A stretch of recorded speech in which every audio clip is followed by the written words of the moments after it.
Hello everyone, welcome to all of you. आप सबका बहुत बहुत स्वागत है हमारे इस ऑनलाइन लर्निंग प्लेटफॉर्म पे जिसका नाम है लेट्स स्टडी इंडिया।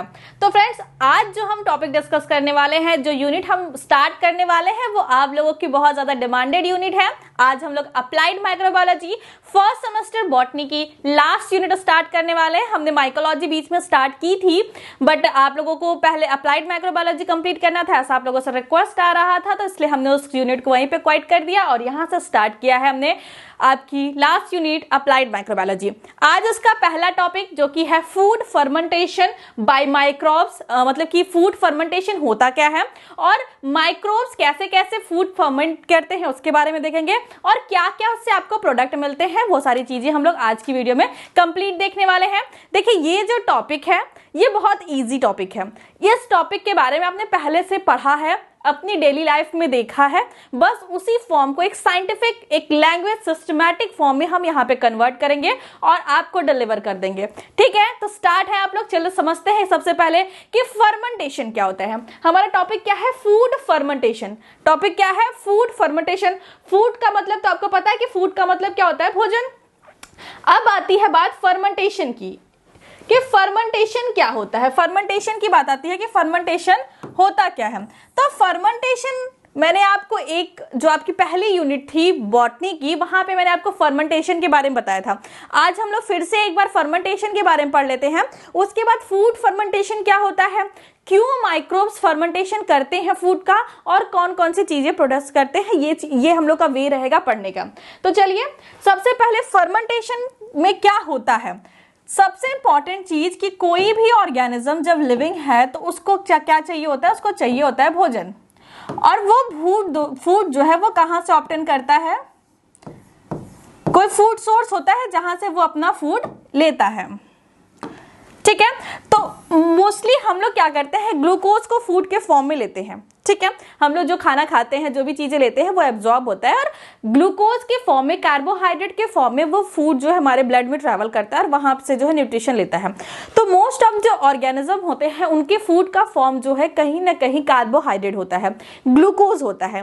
ठीक है, तो फूड का जब फर्मेंटेशन होता, मतलब फूड का जब क्या होता है, ब्रेक डाउन होता है। अब ग्लूकोज है, ठीक है, जैसे आपने रोटी खाई तो एक डाइजेस्टिव सिस्टम है जो कि उसको पचाता है। ठीक है, तो क्यों पचाता है? क्योंकि हमारे ब्लड में या बॉडी के हर पार्ट तक उस रोटी को हम लोग ले जाके पहुंचा नहीं सकते, तो इसलिए उसको पहले फिजिकली फिर केमिकली जो है ब्रेक डाउन किया जाता है और आपके ब्लड में, आपके बॉडी के हर सेल तक उसको ब्लड के थ्रू पहुंचाया जाता है। तो मान लो कि ग्लूकोज आपके ब्लड में पहुंच गया। अब आपकी जो सेल है वो ग्लूकोज नहीं यूज करती, उनको जो एनर्जी यूज करनी होती है वो होती है एटीपी। जो एनर्जी वो यूज करते हैं वो क्या होती है? एटीपी के फॉर्म में होती है। ठीक है, इसी को क्या कहते हैं? ये एनर्जी करेंसी होती है। मतलब कि एटीपी कहा जाता है कि ये सिक्के की तरह है जिसे कि एनर्जी के रूप में यूज किया जाता है। तो ग्लूकोज को इस एटीपी के फॉर्म में कन्वर्ट करने के लिए कुछ स्टेप्स होते हैं, कुछ बायोकेमिकल पाथवेज होते हैं। वो पाथवे इस बात पे डिपेंड करता है कि उस इन्वायरमेंट में जहां पे ये पाथवे चल रहा है, जहां पे ये ब्रेक डाउन हो रहा है, वहां पे ऑक्सीजन प्रेजेंट है या फिर वहां पे ऑक्सीजन एब्सेंट है। इस बात पे डिपेंड करता है कि आपका जो ब्रेकडाउन का जो साइकिल होगा, जो पाथवे होगा, वो कौन सा होगा। तो अगर ग्लूकोज से सबसे पहले बनता क्या है? पायरूवेट बनता है। ग्लूकोज से सबसे पहले बनता है पायरूवेट। अब ये पायरूवेट जो है, ये पायरूवेट क्या होता है? एक ग्लूकोज से बनते हैं 2 पायरूवेट, क्योंकि ये क्या है, ये 6 कार्बन कंपाउंड है और ये क्या है, ये 3 कार्बन कंपाउंड है। ठीक है, तो 6 है तो 3 के 2 पीसेस बनेंगे, तो 2 पायरूवेट बनते हैं। ये हो गया। जब ऑक्सीजन प्रेजेंट रहेगी तो भी यही कंडीशन चलेगी, जब ऑक्सीजन एब्सेंट रहेगी तो भी ये कंडीशन चलेगी। अब डिफरेंशिएशन होता है कि ऑक्सीजन प्रेजेंट है या फिर ऑक्सीजन एब्सेंट है। अगर ऑक्सीजन एब्सेंट है, अगर ऑक्सीजन एब्सेंट है या फिर ऑक्सीजन क्या है, प्रेजेंट है। ऑक्सीजन एब्सेंट है कि ऑक्सीजन प्रेजेंट है। अगर ऑक्सीजन एब्सेंट होती है तो ये जो आपका पायरूवेट बना है ये माइटोकॉन्ड्रिया के अंदर नहीं जा पाता है, और अगर माइटोकॉन्ड्रिया के अंदर नहीं जा पाता है तो वहां पे चलती हैं कुछ अलग पाथवे। पहले उसको समझते हैं कि माइटोकॉन्ड्रिया के अंदर क्या होता है और ऑक्सीजन का क्या यूज है। तो देखिए, ग्लूकोज से क्या बना हमारा, ग्लूकोज से हमारे बन गए क्या, पायरुवेट, पायरुवेट। ठीक है, अब ये पायरुवेट जो है ये इंटर करेगा इनसाइड कहां, माइटोकॉन्ड्रिया, इनसाइड माइटोकॉन्ड्रिया ये क्या करेगा, इंटर करेगा। और इंटर करेगा तो यहाँ पे जब पायरुवेट जो है इसी फॉर्म में इस वॉल को क्रॉस नहीं कर पाता, इसलिए ये किस फॉर्म में कन्वर्ट होता है, ये एसिटिल कोएंजाइम फॉर्म में कन्वर्ट होता है, एसिटिल कोएंजाइम फॉर्म में कन्वर्ट होता है। और यहाँ पे इसकी साइटोप्लाज्म मतलब जो आपका माइटोकॉन्ड्रिया का जो इनर साइटोप्लाज्म है वहां पे चलती है क्या, क्रेब्स साइकिल चलती है। क्रेब्स साइकिल अंदर चलती है, यहाँ पे चलती है क्रेब्स साइकिल, और यहाँ पे इसकी जो मेम्ब्रेन है इस मेम्ब्रेन पे चलती है आपकी क्या, इस मेम्ब्रेन पे चलती है आपकी ETS cycle, electron transport system. और इसके बाद ये पूरी प्रोसेस होने के बाद क्या होता है, 38 एटीपी का फॉर्मेशन होता है। ये सिंपल सी बात है, जब ऑक्सीजन प्रेजेंट होता है तब ग्लूकोज था, ग्लूकोज से पायरुवेट बना, पायरुवेट से ये पायरुवेट जो है एसिटिल कोएंजाइम फॉर्म में कन्वर्ट हुआ, और ये एसिटिल कोएंजाइम फॉर्म में कन्वर्ट होने के बाद माइटोकॉन्ड्रिया में एंटर करता है, वहां पे चलती है क्रेब्स साइकिल।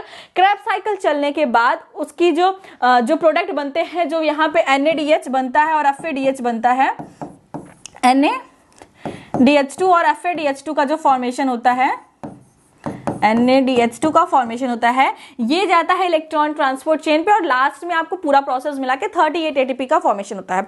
ये तो नॉर्मल प्रोसेस हो गई रिस्पायरेशन की। अब हम समझने वाले हैं कि फर्मेंटेशन क्या होता है। तो फर्मेंटेशन में क्या होता है कि ऑक्सीजन एब्सेंट होती है, ऑक्सीजन के एब्सेंट होने की वजह से ये पायरुवेट जो है ये किसी ऑर्गेनिक फॉर्म में कन्वर्ट हो जाता है, जैसे एथेनॉल बन गया, एसिटिल एल्डिहाइड बन गया, कुछ भी ऐसे ऑर्गेनिक फॉर्म में कन्वर्ट हो जाता है।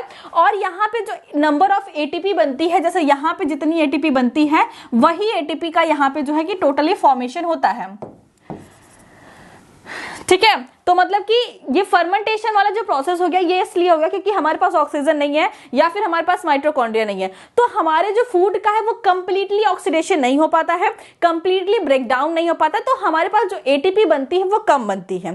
कह सकते हैं कि ये एक अल्टरनेट पाथवे है to break down of the food या फिर to break down of the food source जैसे ग्लूकोज वगैरह टू ऑब्टेन एनर्जी। बट इसका ड्रॉबैक ये है कि इसमें जो एनर्जी है वो बहुत कम मिलती है, 2 आपको एटीपी मिलते हैं, जबकि यहाँ पे आपको 38 एटीपी का फॉर्मेशन होता है एक ग्लूकोज के मॉलिक्यूल से। तो ये तो बात हो गई फर्मेंटेशन की। बात समझ में आ गई कि जब ऑक्सीजन एब्सेंट होता है या फिर कोई जैसे कि ऑक्सीजन एब्सेंट होता है, इतना दिमाग में रखिए, जब भी ऑक्सीजन एब्सेंट रहता है तो फूड के ब्रेकडाउन जो है वो पार्शियली होता है, कंप्लीटली फूड ब्रेकडाउन नहीं होता है। ये कंप्लीटली फूड ब्रेकडाउन ना होने की वजह से यहाँ पे कुछ ऑर्गेनिक कंपाउंड का फॉर्मेशन होता है, और जो ऑर्गेनिक कंपाउंड का यहाँ पे जो फॉर्मेशन होता है उसी चीज की वजह से कुछ परिवर्तन होते हैं। जैसे हमारा क्या है, दूध से दही बनता है, ठीक है, दूध से दही बनता है तो लैक्टिक एसिड जो बैक्टीरिया होते हैं वो लैक्टिक एसिड का फॉर्मेशन करते हैं। यहाँ पे क्या ऑक्सीजन के एब्सेंट में कौन सा ऑर्गेनिक एसिड बनता है, यहाँ पे बनती है लैक्टिक एसिड, लैक्टिक एसिड। और कोई एसिड क्या करता है, ये एसिड क्या करता है कि दूध में जो प्रोटीन्स होते हैं उस प्रोटीन को कर देता है कोआगुलेट, उसको क्या करता है, थक्का जमा देता है, और जिसके बाद आपका दूध जो है वो दही में कन्वर्ट हो जाता है। बात समझ में आ रही है कि होता क्या है, फूड जो माइक्रोब्स बनाते हैं वो इसलिए नहीं बनाते कि चलो आप आज आपका दही खाने का मन है, आज आपका पनीर खाने का मन है, कभी इडली खाने का मन है तो आपके लिए बना दें, ऐसा वो नहीं करते।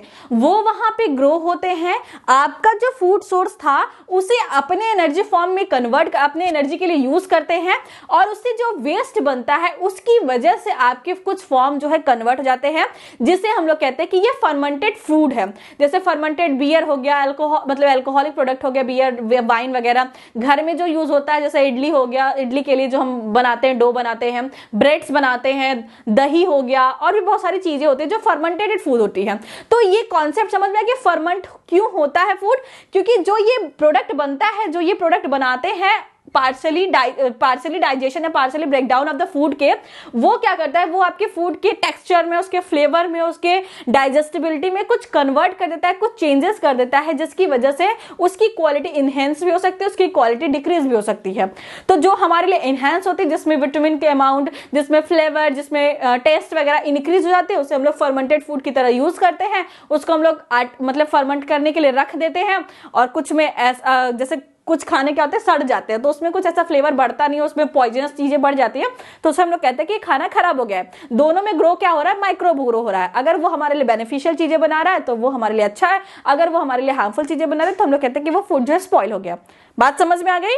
ठीक है, तो चलिए पहले समझते हैं कि फूड फर्मेंटेशन होता क्या। टॉपिक का मतलब समझ में आ गया ना कि क्या है टॉपिक का मतलब, food fermentation and food product produce by the microbes, ये हमारे टॉपिक का नाम था, जिसे कि हमने समझ लिया। वीडियो थोड़ी लंबी हो जाएगी पर कोई बात नहीं, कॉन्सेप्ट तो समझ में आना चाहिए सब। अब हम क्या पढ़ने वाले, benefit of food fermentation. Food fermentation के बेनिफिट्स क्या है, क्यों हम लोग फूड फर्मेंटेशन पढ़ रहे हैं, क्या बेनिफिट्स है। अगर हम लोग दूध ही पी ले या फिर हम लोग दही खा ले, दोनों तो डेयरी प्रोडक्ट ही है, दूध से ही दही बनता है, लेकिन कहा जाता है कि दही आपकी जो गट होती है, आपकी जो इंटेस्टाइन होती है, उसकी हेल्थ के लिए बहुत अच्छे होते हैं। अगर आप दही खाते हो तो आपकी बॉडी में आयरन डेफिशिएंसी नहीं होगी, क्योंकि उसके अंदर जो माइक्रोब्स होते हैं ना, वो आयरन एब्जॉर्प्शन में हेल्प करते हैं।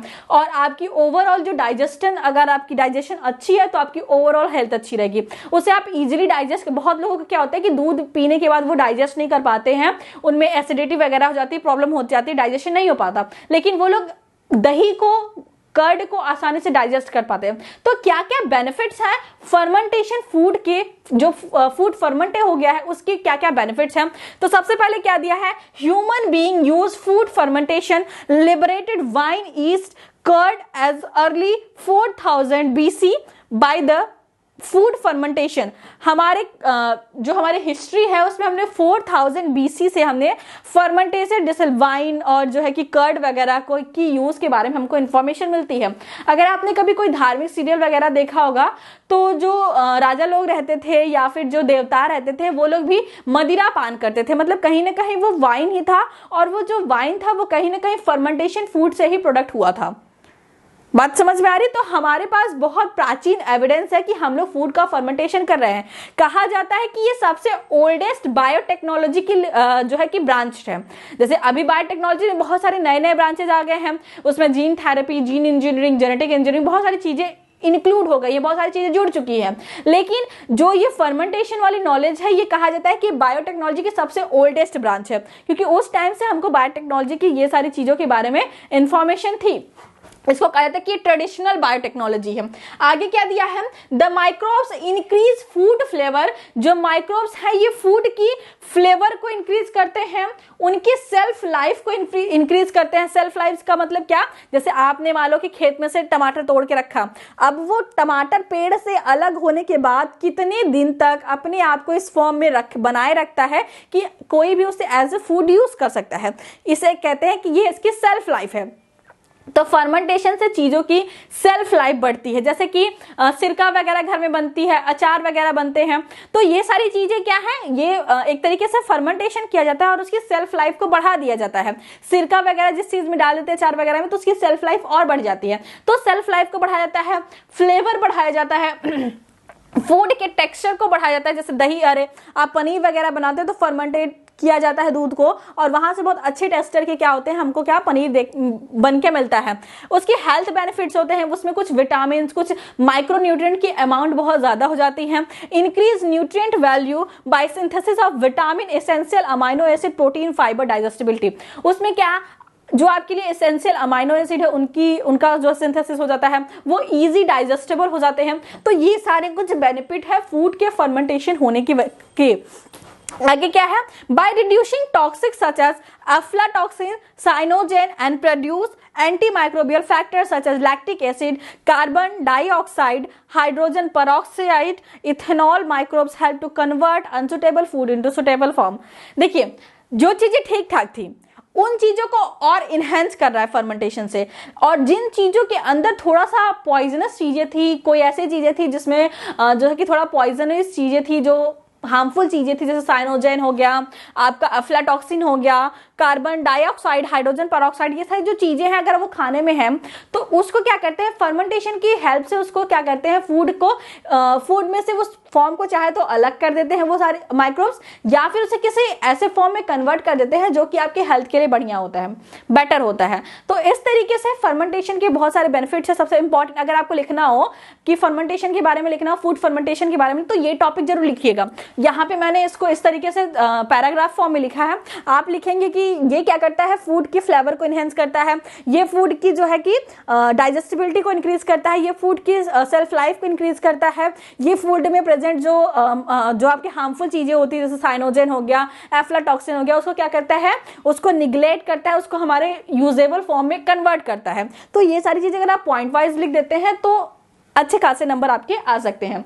आगे चलते हैं, कुछ एग्जाम्पल देखते हैं फूड फर्मेंटेशन जो प्रोडक्ट होते हैं। अभी तक हमने जो पढ़ा वो फर्स्ट टॉपिक था कि फूड फर्मेंटेशन क्या होते हैं और जो माइक्रोब्स फूड फर्मेंटेशन करते हैं वो सारी चीजें हमने पढ़ ली। अब हमको पढ़ना है कि जो फूड प्रोड्यूस होते हैं बाय फर्मेंटेशन वो क्या क्या होते हैं। तो बहुत सारे फूड्स होते हैं, बहुत सारी चीजें होती हैं, लेकिन मैंने कुछ ही आपके स्लाइड में ऐड किया है ताकि आपको उतनी इंफॉर्मेशन हो जाए जितनी कि आपको एग्जाम में लिख के आनी है। वैसे तो बहुत ज्यादा एग्जाम्पल, बहुत ज्यादा जो है कि चीजें जो है फर्मेंटेशन प्राप्त होती हैं। तो स्टार्ट करते हैं, क्या दिया है, food fermentation and food produce by the microbes, food produce by the microbes. आगे क्या दिया है, traditional fermentation food stuff included, जो ट्रेडिशनल कुछ फूड स्टफ है उसमें से कुछ चीजें यहाँ पे दी है। डेयरी प्रोडक्ट दिया है, यहाँ पे कुछ डेयरी प्रोडक्ट दिए हैं, कुछ प्लांट प्रोडक्ट दिए हैं, कुछ फिश एंड मीट प्रोडक्ट दिए हैं, कुछ अल्कोहलिक बेवरेजेस के बारे में दिए हैं। तो सबसे पहले डेयरी प्रोडक्ट को ही डिस्कस कर लेते हैं। डेयरी प्रोडक्ट का मतलब कि दुग्ध उत्पादन या दुग्ध से जो भी चीजें बनती हैं। तो गाय के दूध से बहुत सारी चीजें बनती हैं। गाय हमारी माता है, हमको कुछ नहीं आता है वो अलग बात है, लेकिन गाय के जो डेयरी प्रोडक्ट है उनसे बहुत सारी चीजें हमको मिलती हैं। जैसे कि आप दूध ले सकते हैं, तो दूध में तो फर्मेंटेशन नहीं होता, हमको यहाँ पे इंक्लूड करना है वो सारी चीजें जिसमें फर्मेंटेशन है। तो चीज हो सकता है, पनीर सबका फेवरेट, और दही हो सकता है, ठीक है, योगर्ट हो सकता है। देखिए कर्ड अलग चीज होती है और योगर्ट अलग चीज होती है, दोनों का भी डिस्कस कर लेंगे। और भी क्रीम्स हो गया, केफिर हो गया, केफिर के बारे में भी मैं बताऊंगी, शायद कुछ लोगों के यहाँ ये यूज होता हो। ये साउथ इंडियन फूड है, हमारे यहाँ भी इसे ड्रिंक की तरह या फिर प्रोबायोटिक ड्रिंक की तरह यूज किया जाता है।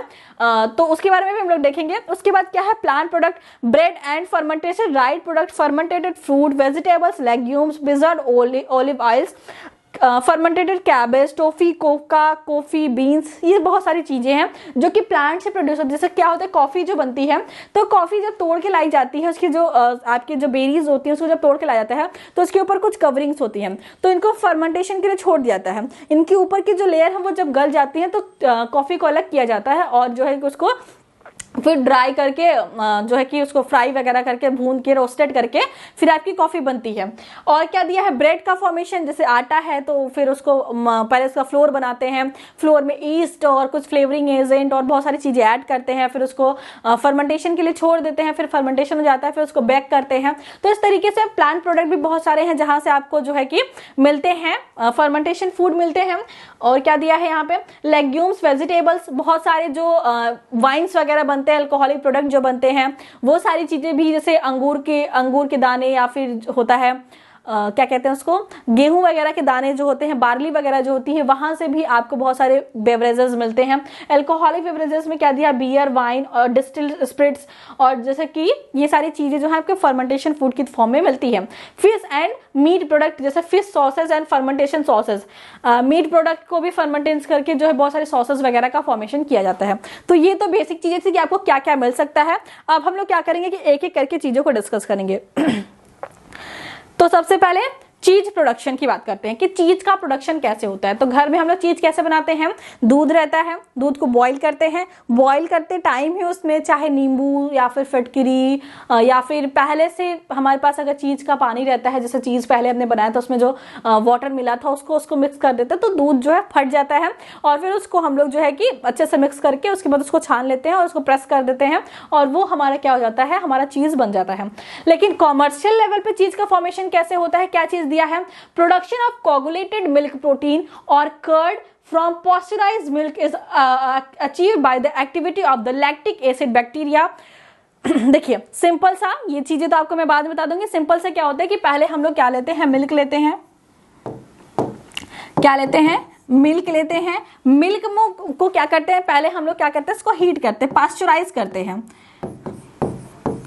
हीट करते हैं या फिर पॉस्चराइज या स्लाइस करते हैं। जैसे दूध का पास्चराइजेशन होता है ना कि एक टाइम तक 65 डिग्री सेंटीग्रेड पे हीट करते हैं, फिर उसके बाद उसको ठंडा करते हैं, तो पास्चराइज करते हैं। फिर इसमें मिक्स करते हैं क्या, रेनिन मिक्स करते हैं, रेनिन को मिक्स करते हैं। ये रेनिन हमको कहाँ से ऑब्टेन होता है, ये रेनिन हमको ऑब्टेन होता है काऊ के काफ के स्टमक से, काऊ काफ के स्टमक से।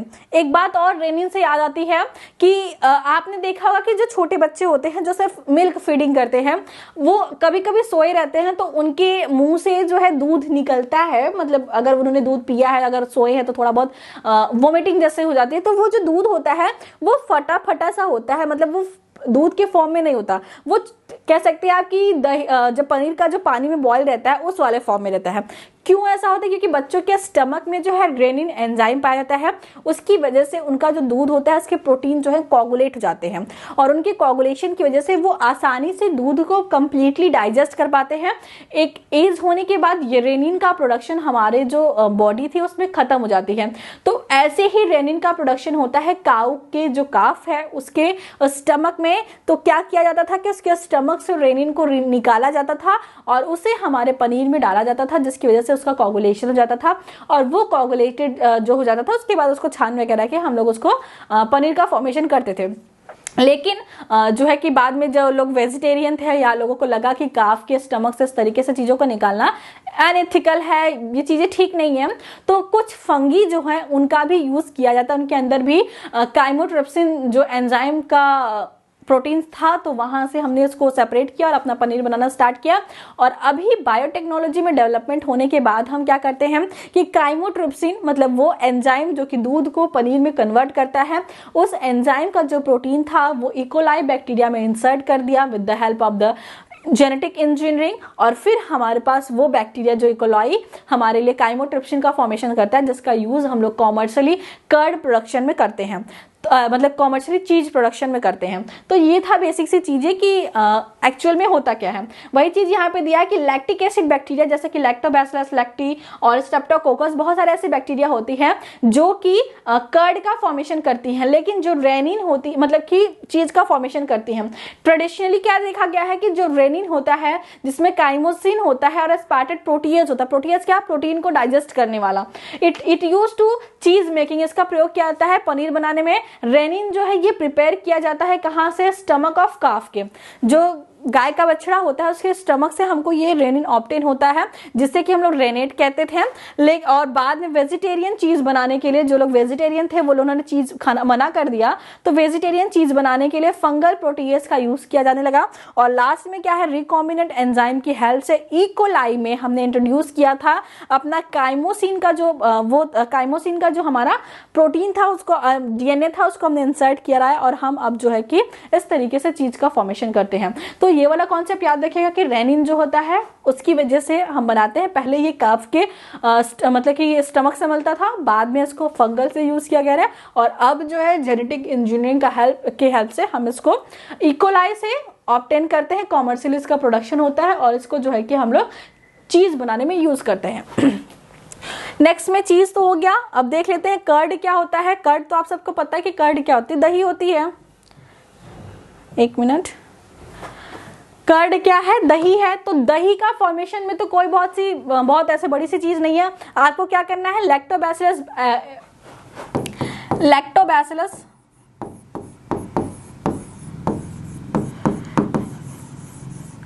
लैक्टोबैसिलस हेल्प करते हैं कर्ड के प्रोडक्शन में, और इनकी कर्ड के प्रोडक्शन के लिए हमको क्या करना होता है कि मिल्क रहता है, मिल्क को थोड़ा हीट करते हैं।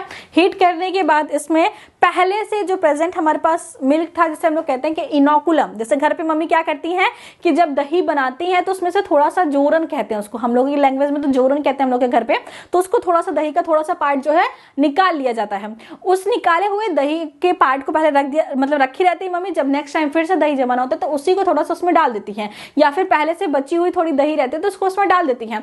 तो ये जो काम आप देख रहे हैं ना, ये इनोकुलम है। जैसे कि हमने जब माइक्रोबियल ग्रोथ पढ़ा था, हमने जब माइक्रो प्रोडक्शन पढ़ा था, तो हमने देखा था कि जब माइक्रोब की ग्रोथ करानी होती है, कहीं पे उसको ग्रो कराना होता है, कल्टीवेट कराना होता है, तो हम लोग क्या करते हैं, पहले इनोकुलम करते हैं, फिर उसको इस तरीके से इन्वायरमेंट देते हैं कि वो अपनी प्रोडक्शन को बढ़ा सके। तो मम्मी ने जो पहले से प्रेजेंट जो कर्ड था उसको दूध में मिक्स किया, इसका मतलब कि मम्मी ने लैक्टोबैसिलस को इंसर्ट कर दिया किसमें, लैक्टोबैसिलस को इंसर्ट किया किसमें, मिल्क में। मिल्क में लैक्टोबैसिलस को इंसर्ट कर दिया, और जो ये मिल्क में इंसर्ट करने के बाद क्या है, लैक्टोबैसिलस को भोजन मिला। अब उसको भोजन मिला तो वो डायरेक्ट क्या करेगा, लैग फेज में, मतलब कि ये जो आपकी बैक्टीरियल ग्रोथ का जो था स्टेशनरी फेज आने से पहले ये वाली जो फेज थी, तो आपकी लैग फेज में वो कंटिन्यूअसली ग्रोथ करेगा। ठीक है, तो लैग फेज में जब वो कंटिन्यूअस ग्रोथ करेगा तो उसकी वजह से क्या होगा, बहुत सारा जो है कि क्या प्रोड्यूस होगा, बहुत सारा प्रोड्यूस होगा लैक्टिक एसिड, बहुत सारा प्रोड्यूस होगा लैक्टिक एसिड। और लैक्टिक एसिड की वजह से जो दूध में प्रोटीन होता है, प्रोटीन कौन सा होता है, केसिन प्रोटीन जो होता है, वो केसिन प्रोटीन क्या हो जाएगा, कोआगुलेट हो जाएगा। केसिन प्रोटीन क्या हो जाएगा, कोआगुलेट हो जाएगा, केसिन प्रोटीन कोआगुलेट हो जाएगा। तो ये पूरा प्रोसेस हो गया कर्ड मेकिंग का। ठीक है, ये भी एक प्रकार का डेयरी प्रोडक्ट है। अब आगे देखते हैं योगर्ट के बारे में। कर्ड और योगर्ट कहीं ना कहीं आप लोगों को लगता है कि ये सेम चीजें हैं, मतलब कि देख के आपको ऐसा लगेगा कि both are the same things, but both are the different thing. सबसे पहली बात तो योगर्ट जो है ये कॉमर्शियली फर्मेंटेशन कहता है। इन दोनों में जो बैक्टीरिया यूज होते हैं उनके स्पीसीज में थोड़ा सा डिफरेंस होता है। और दूसरी बात, ये कर्ड के कंपेयर में योगर्ट में जो बेनिफिशियल क्वालिटीज होती हैं, जो योगर्ट की बेनिफिशियल वैल्यू होती है, वो कर्ड के कंपेयर में ज्यादा होती है। तो क्या दिया है यहाँ पे, yogurt is produced by fermentation whole meal by employing a mixed culture of Lactobacillus bulgaris and Streptococcus thermophilus। वहां पे क्या था, सिर्फ लैक्टोबैसिलस वहां पे इन्वॉल्व था, लेकिन यहाँ पे मिक्स कल्चर है किसका किसका, लैक्टोबैसिलस वल्गैरिस का और स्ट्रेप्टोकोकस थर्मोफाइलस का। while Lactobacillus bulgaris produce acetaldehyde that impart a characteristic trace। यहाँ पे जो लैक्टोबैसिलस वल्गैरिस है वो किसमें हेल्प करता है, एक कैरेक्टरिस्टिक ट्रेस में एक प्रॉपर टेस्ट देने के लिए। और जो हमारा स्ट्रेप्टोकोकस थर्मोफिलस है ये फॉर्मेशन करता है किसका, लैक्टिक एसिड का। मतलब कि एक जो है जो लैक्टोबैसिलस वल्गैरिस है वो हेल्प करता है किसमें, वो हेल्प करता है एसिटाल्डिहाइड के, मतलब कि वो हेल्प करता है फ्लेवरिंग में। और दूसरा जो है जो हमारा स्ट्रेप्टोकोकस है वो हेल्प करता है लैक्टिक एसिड के फॉर्मेशन में। उसके बाद क्या दिया, in addition both this bacteria produce extra cellular polymers that increase the viscosity of the fermented milk. ये दोनों जो बैक्टीरिया है ये जो ग्रो करते हैं तो कुछ एक्स्ट्रा सेलुलर मतलब कि सबस्टेंट रिलीज करते हैं जो कि फर्मेंटेड फूड की क्या करती है, विस्कोसिटी मतलब उनकी जो थिकनेस होती है उसको इंक्रीज करते हैं। Yogurt is very delicious and in fact frozen yogurt is become popular as an alternate of ice cream. जो है कि जो योगर्ट होता है उसको मतलब कि फॉगन करके उसको मिक्स करके अच्छे से आइसक्रीम के अल्टरनेट के फॉर्म में भी यूज किया जाता है। इसके कर्ड के कंपैरिजन में योगर्ट जो होता है वो मोर बेनिफिशियल होता है। यहाँ पे मिक्स कल्चर यूज किया जाता है जबकि वहां पे सिर्फ लैक्टोबैसिलस का यूज किया जाता था। तो ये भी एक प्रकार का जो डेयरी प्रोडक्ट है। तो एक और डेयरी प्रोडक्ट है जिसके बारे में हमको पढ़ना है, ये है केफीर। केफीर क्या होता है, यहाँ पे आप क्या करते हैं, मिल्क लेते हो, मिल्क में क्या करते हो, केफीर ग्रेन्स डालते हो। केफीर की क्या डालते हो, ग्रेन्स डालते हो। केफीर ग्रेन्स जो हैं उनका फर्मेंटेशन होता है और उनके फर्मेंटेशन के बाद जो है आपको प्रोडक्ट मिलता है, एक प्रोबायोटिक ड्रिंक मिलता है। इसको आप छान लेते हो, जो कोगुलेटेड चीजें होती है उसको अलग कर लेते हो और जो मिल्क होता है उसको अलग कर लेते हो। तो ये आपको जो फूड प्रोड्यूस है इसको कहते हैं ये केफीर है। यहाँ पे क्या करते हैं, केफीर के ग्रेन्स डालते हैं, उनका फर्मेंटेशन होता है जिसकी वजह से मिल्क का भी फर्मेंटेशन हो जाता है। तो ये चीज हो गई आपके मिल्क प्रोडक्ट, डेयरी प्रोडक्ट के बारे में। फिर प्लांट प्रोडक्ट में क्या है, ब्रेड है आपके बारे में आपको पढ़ना है। तो सबसे पहले ब्रेड को ही पढ़ लेते हैं। Yogurt production, butter production, bread. Bread है, ब्रेड सबको पता है कि ब्रेड ईस्ट या फिर बेकर ईस्ट किसको कहते हैं, सैक्रोमाइसिटिस सेरिवेशी, जिसे कि हम लोग पढ़ते हैं ईस्ट पढ़ते हैं। नॉर्मल में हम उसको क्या कहते हैं, ये ईस्ट है बट इसका साइंटिफिक नेम क्या है, सैक्रोमाइसिटिस सेरिवेशी। तो सैक्रोमाइसिटिस जो सेरिवेशी है ये क्या करता है, आपको ब्रेड बनाना है तो आप क्या कर सकते हैं, सबसे पहले आपको फ्लोर चाहिए, मतलब आपको आटा चाहिए। आटा को क्या करते हैं, उसमें पानी, उसमें ईस्ट और जो है उसमें कुछ फ्लेवरिंग एजेंट और ये सारी चीज़ें मिक्स करते हैं। मिक्स करने के बाद मतलब पहले सारी चीज़ों को मेजर करते हैं कि कितना इसमें फ्लेवरिंग एजेंट चाहिए, कितना इसमें ईस्ट चाहिए, कितना हमारे पास वाटर चाहिए, सारी चीज़ों को मेजर करते हैं। मेजर करने के बाद सारी चीज़ों को अच्छे से मिक्स करते हैं, उसमें वाटर डाल के फिर उसमें मतलब वाटर तो डाल दिया, फिर अच्छे तरीके से मिक्स करके उसको रख दिया जाता है। फिर वहाँ पे क्या होता है कि जैसे आपने अगर घर में देखा होगा कि कभी कभी आटा वगैरह अगर बाहर रह जाता है या फिर काफ़ी टाइम तक ऐसे सान के रख दो तो वो क्या होता है, फूल जाता है, उसमें छोटे छोटे पोर्स देखने को मिलते हैं। तो वही चीज़ यहाँ पे होती है, जो जब फर्स्ट टाइम जो उभार होता है, जब पहली बार वो उभरता है तो उसको क्या करते हैं, उसके एयर को निकाल, उसको थोड़ा थोड़ा दबाया जाता है, उसके एयर को निकाल दिया जाता है, उसको फिर से फर्मेंट होने के लिए रख दिया जाता है। फिर से वहाँ पे फर्मेंटेशन जब होता है तब उसके बाद उस ब्रेड को प्रॉपर शेप दिया, उस आटे का जो डो रहता है उसको प्रॉपर शेप दिया जाता है और फिर उसको क्या किया जाता है, उसको बेक कर लिया जाता है। बेक करने के बाद प्रॉपर शेप में उसको कट कर लिया जाता है और आपका जो है कि ब्रेड रेडी हो गया।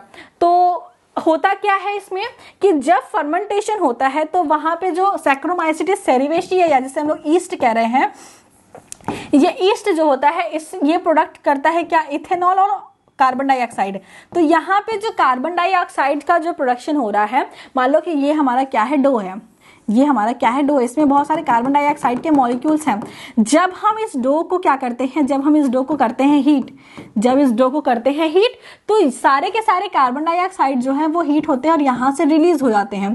तो जहाँ से गैसेस रिलीज होती हैं वहाँ पे बन जाते हैं पोर्स, और उस पोर्स की वजह से आपका जो ब्रेड है वो काफ़ी फ्लफी सा, काफ़ी फुला सा बनता है। तो ये प्रोडक्शन हो गया ब्रेड का। अगर आप घर में जैसे कि गुलाब जामुन वगैरह बनाते हैं या फिर कोई भी ऐसी चीज़, इडली वगैरह बनाते हैं, तो सब में यही होता है कि जो ईस्ट होता है वो वहां पे एथेनॉल और जो है कि कार्बन डाइऑक्साइड का प्रोडक्शन करता है। ये कार्बन डाइऑक्साइड को जब हम लोग हीट करते हैं तो वो उसमें से बाहर निकलता है। बाहर निकलने की वजह से जब उस मतलब कि आपका जो डो है, आपका जो इडली का प्लेट है, वहां से जब कार्बन डाइऑक्साइड वहां से जब बाहर निकलेगा तो बाहर निकलने के टाइम पे वो छोटे छोटे पोर्स कर देता है, जिस पोर्स की वजह से, इस पोर की वजह से क्या होता है, आपके ब्रेड जो है वो फ्लफी बनते हैं, या फिर आप जो भी चीज बनाते हैं उसमें पोर्स बनते हैं और वो काफी अच्छे, टेस्टी आपके और हेल्थ के लिए भी बेनिफिशियल होते हैं। तो ये हो गया ब्रेड की बात, जो कि प्लांट प्रोडक्ट से हो गया। इसमें फ्लेवरिंग, अल्कोहल और ऐसी सारी चीज़ें मिक्स की जाती हैं। अब हम लोग देखते हैं कुछ बेवरेजेस के बारे में, अल्कोहलिक बेवरेजेस के बारे में। अल्कोहलिक बेवरेजेस में भी यही चीज़ें होती हैं कि माइक्रोब्स उसमें डाला जाता है, वो माइक्रोब्स फूड को अपने लिए यूज़ करती हैं और कुछ अपने जो अनडाइजेस्टेड फूड है या हाफली पार्सली डाइजेस्टेड फूड है उसको किसी और फॉर्म में कन्वर्ट कर देती हैं, और जिस फॉर्म में वो कन्वर्ट करते हैं वो हमारे लिए बेनिफिशियल होता है, मतलब उसे हम लोग अपने फूड के लिए, उसे हम लोग इकोनॉमिकली यूज़ करते हैं। तो अल्कोहलिक बेवरेजेस में भी यही होता है कि वो कुछ एथेनॉल वगैरह प्रोड्यूस करती हैं जो कि अल्कोहल का ही एक फॉर्म होता है और उसे हम पेय पदार्थों के फॉर्म में यूज करते हैं। तो सबसे पहले क्या है, alcoholic beverages are manufactured from juice, fruit juice. जो अल्कोहलिक बेवरेजेस है इनका फॉर्मेशन फ्रूट जूस से, प्लांट सैप से, हनी से और हाइड्रोलाइज ग्रेन से और रूट स्टार्च से किया जाता है। मतलब मेनली जो सोर्स होना चाहिए वो कार्बोहाइड्रेट होना चाहिए। एग्जाम्पल जैसे आप अंगूर से कर सकते हैं, वो प्लांट का एक फ्रूट हो गया। आप प्लांट से मतलब आप गन्ने के जूस से कर सकते हो, ठीक है। आप जो है किसी ग्रेन से कर सकते हो, जैसे राई से, मतलब राई नहीं, बार्ली से कर सकते हो, व्हीट से कर सकते हो। इन सारी चीज़ों से भी आप जो है अल्कोहलिक फर्मेंटेशन का मतलब कि आप अल्कोहल का फॉर्मेशन कर सकते हो। तो कहीं ना कहीं सोर्स जो है वो कार्बोहाइड्रेट होना चाहिए। कार्बोहाइड्रेट का सोर्स जो होता है, polysaccharide is hydrolysed to simple sugar using fungal और प्लांट अमाइलेज। यहाँ पे जो पॉलीसेक्राइड्स है इनका जो फर्मेंटेशन किया जाता है वो प्लांट अमाइलेज या फिर फंगल अमाइलेज की हेल्प से किया। अमाइलेज मतलब जो कार्बोहाइड्रेट को ब्रेक कर सके, जैसे हमारे माउथ में अमाइलेज होता है, हमारे स्टमक में अमाइलेज होता है, हमारे इंटेस्टाइन में अमाइलेज होता है। तो ये क्या करते हैं, ये कार्बोहाइड्रेट को ब्रेक डाउन करते हैं। तो अमाइलेज की वजह से होता है। और यहाँ पे कौन सा माइक्रोब्स यूज आता है, सैक्रोमाइसिटिस सेरिवेशी, बेकरिस, या फिर यही जो है कि अल्कोहलिक फर्मेंटेशन में भी सैक्रोमाइसिटिस सेरिवेशी का यूज किया जाता है। ये फर्मेंटेशन करने के बाद क्या प्रोड्यूस करता है, इथेनॉल प्रोड्यूस करता है और प्रोड्यूस करता है CO2। और ये जो है, ये प्रोडक्ट जो है, ये एथेनॉल यहाँ पे जो बनता है, यही एथेनॉल जो है वो अल्कोहलिक प्रोडक्ट की तरह यूज किया जाता है। इसका प्यूरिफिकेशन वगैरह होता है और फिर जो पेय पदार्थ आपको अल्कोहलिक पेय पदार्थ जो मार्केट में देखने को मिलते हैं उसका फॉर्मेशन होता है। अगर इस सारी चीज़ों को थोड़ी सी मात्रा में लिया जाए तो ये आपकी बॉडी के लिए उतने हार्मफुल नहीं होते हैं। मतलब जैसे कि जो नेचुरली बनाया जाता है विदाउट केमिकल, उनको अगर आप लेते हैं तो कहीं ना कहीं ये आपकी हेल्थ के लिए बेनिफिशियल होते हैं। लेकिन जब इनका अमाउंट बहुत ज़्यादा हो जाता है या फिर आप जो है इसके लिए आदी हो जाते हो या फिर उसके ऊपर डिपेंडेंट हो जाते हो, तब ये आपके हेल्थ के लिए हार्मफुल इम्पैक्ट करता है। आगे देखते हैं क्या, बियर ब्रूइंग। यहाँ पे क्या है, बियर जो है वो नॉन डिस्टिलेटेड एल्कोहलिक बेवरेजेस है, मतलब इसका डिस्टिलेशन नहीं होता, ये नॉन डिस्टिलेटेड होता है। Made from partially germinated cereals grains like barley. Barley की जो ग्रेन्स होती हैं जब वो पार्शियली मतलब थोड़ा थोड़ा जर्मिनेशन उनका स्टार्ट हो जाता है, उस टाइम पे फर्मेंटेशन किया जाता है और बियर बनाए जाते हैं, बियर्स वगैरह। और जो है वाइन, वाइन क्या है, ग्रेप जूस से बनाया जाता है और इसका जो है फर्मेंटेशन वाइन ग्रेप्स का करके जो आपका एल्कोहलिक बेवरेजेस बनता है उसको कहते हैं वाइन कहते हैं। उसके बाद अल्कोहलिक फर्मेंटेशन में भी आपको सैक्रोमाइसिस सेरिवेसी का यूज देखने को मिलेगा और यहाँ पे भी एथेनॉल और CO2 यूज होता है और कुछ मात्रा में ग्लिसरॉल वगैरह प्रोड्यूस होते हैं, तो ये अल्कोहलिक फर्मेंटेशन हो गया। और उसके बाद लास्ट में क्या है, एसिटिक एसिड फर्मेंटेशन। यहाँ पे जो है एसिटोबैक्टर जो आपका माइक्रोब्स है उसका यूज किया जाता है और एथेनॉल और एसिटिक एसिड का फॉर्मेशन होता है। तो ये थी ओवरऑल चीजें कि फूड क्या क्या, फूड फर्मेंटेशन क्या होता है और फूड प्रोडक्ट क्या क्या है फर्मेंटेशन से।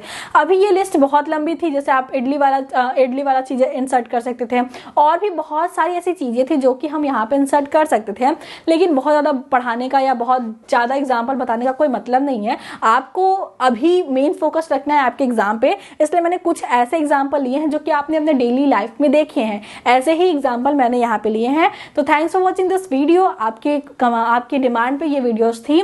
आगे हम ट्राई करेंगे कि कंटिन्यूअसली आपको इस यूनिट के लगभग जितनी वीडियोस हो सकती है मैं आपको कंप्लीटली ट्राई करूंगी कि कंप्लीट कर दूं मैं आपका यूनिट एग्जाम के पहले। So thanks for watching this video. अगर आपको वीडियोस समझ में आई है और भी आपको जिस टॉपिक पे वीडियोस चाहिए आप कमेंट कर सकते हैं, हम ट्राई करेंगे एग्जाम के पहले आपको सारे टॉपिक्स कंप्लीट कराने का। सो मिलते हैं नेक्स्ट वीडियो में।